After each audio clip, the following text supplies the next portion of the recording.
Assalamualaikum warahmatullahi wabarakatuh. Bismillahirrahmanirrahim. Alhamdulillahi rabbil alamin. Alhamdulillahilladzi bi ni'matihi tatimmus shalihat wa bi dzikrihi tatanazzalur rahmat wa bi syukrihi tazidul khairat. Wassalatu wassalamu ala man la nabiyya ba'dah sayyidina Muhammadin wa ala alihi wa sahbihi wa man tabi'a hudah. Rabbi shrah li sadri wa yassir li amri wahlul 'uqdatam min lisani yafqahu qawli, amma ba'd. Hadratil kiram, jamaah Masjid Jenderal Sudirman Kolombo yang kami hormati, alhamdulillah kita bisa bertemu dalam kesempatan kali ini dalam rangka kajian Ramadan. Semoga apa yang kita lakukan bersama-sama selama bulan Ramadan ini memberikan keberkahan bagi kita semua, keluarga dan lingkungan kita. Amin ya rabbal alamin. Bapak-bapak, ibu-ibu, kaum muslimin rahimakumullah, panitia meminta saya untuk berbicara sedikit tentang romantisme Kanjeng Rasul Muhammad sallallahu alaihi wasallam. Jadi bagaimana Kanjeng Nabi memupuk cinta dan asmara di antara beliau dengan istri-istri beliau, Ummul Mukminin rahimahunnallah. Ya. Tema ini tentu saja sangat penting, sangat menarik. Ya, karena dengan tema ini semoga kita bisa belajar, semoga kita bisa semakin cinta mengasihi istri-istri kita, yang dengan demikian semoga keluarga kita diberikan sakinah dengan dasar mawaddah dan rahmah. Amin ya rabbal alamin. Kanjeng Nabi Muhammad sallallahu alaihi wasallam tentu saja adalah suami yang romantis. Beliau bersabda di dalam hadis yang sangat terkenal, khairukum li ahli wa ana khairukum li ahli. Sebaik-baik kalian adalah orang yang paling baik memperlakukan istri-istrinya, berlaku baik kepada keluarganya. Dan saya, kata Kanjeng Nabi, adalah orang yang paling baik di dalam memperlakukan istri dan keluarga saya.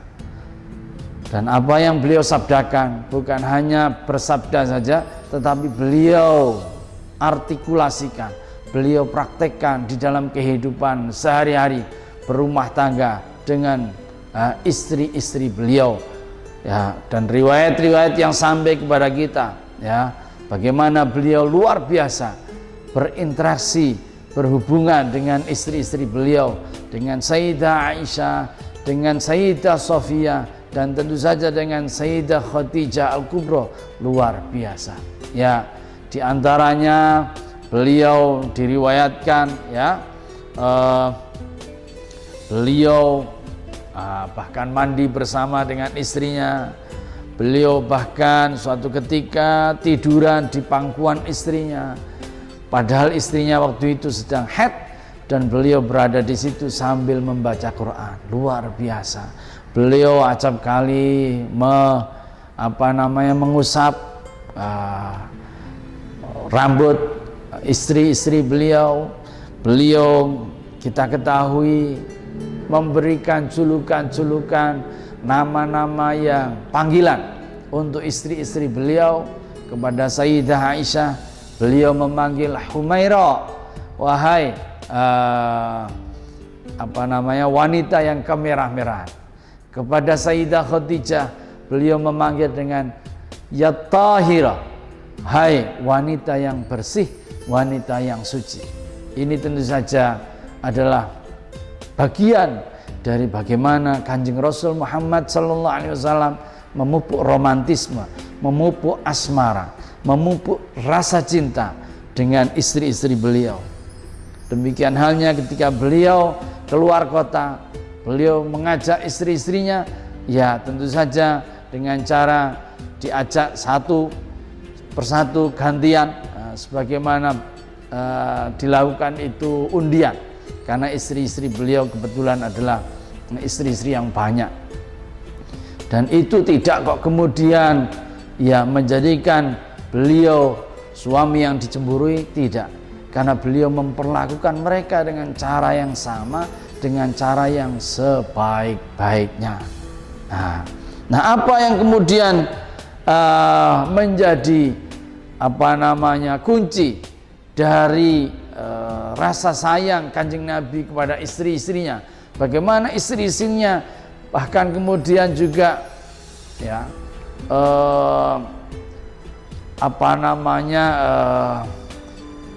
cintanya juga luar biasa kepada Kanjeng Rasul Muhammad sallallahu alaihi wasallam. Pada saya di antara kuncinya adalah mubadalah, kebersamaan, ketersalingan, saling. Kuncinya di situ adalah kebersamaan, kerjasama. Ini adalah mubadalah. Ya, ibaratnya kalau istri Anda jenengan meminta kepada mereka untuk bisa memasak, ya jenengan harus menyiapkan bahan-bahannya. Jenengan harus kemudian mencuci piringnya sesudah dipakai untuk makan bersama. Kalau jenengan meminta istri Anda untuk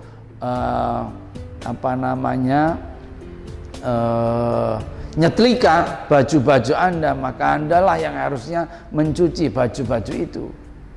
Kalau Anda meminta istri Anda untuk menyapu rumah Anda, maka sepatutnya Anda sendiri juga mau untuk mengepel rumah Anda. Inilah artinya kebersamaan. Jangan sampai kita kemudian nyun sewu menjadikan istri itu seperti pelayan, seperti pembantu. Itu namanya tidak ada kebersamaan. Nah, itu pada saya adalah kunci dari bagaimana Kanjeng Rasul Muhammad SAW membina keluarga, dan pembinaannya bisa berlangsung dengan luar biasa. Kita lihat bagaimana beliau memperlakukan Sayyidah Khadijah, luar biasa. Demikian juga sebaliknya Sayyidah Khadijah, bagaimana cintanya sedemikian luar biasa kepada Kanjeng Rasul Muhammad SAW. Ya, saking hebatnya cinta itu, ketika Sayyidah Khadijah tidak ada, Kanjeng Nabi mendeklarasi tahun kematiannya dengan tahun kesedihan, Amul Huzni. Ketika kemudian suatu ketika Makkah berhasil ditaklukkan dan para sahabat semuanya merasa euforia, merasa senang sekali bisa bertemu kembali dengan keluarganya, bisa bertemu dengan tetangga handai tolan mereka di tanah Mekah. Rasulullah kemudian justru malah menyendiri, pergi sendiri. Beliau datang ke Maklah. Kemana? Ke tempat kuburannya Sayyidah Khadijah, untuk menyatakan ini semua tidak mungkin terjadi tanpa Anda Khadijah ikut perjuangan kita. Demikian besar cinta Kanjeng Nabi.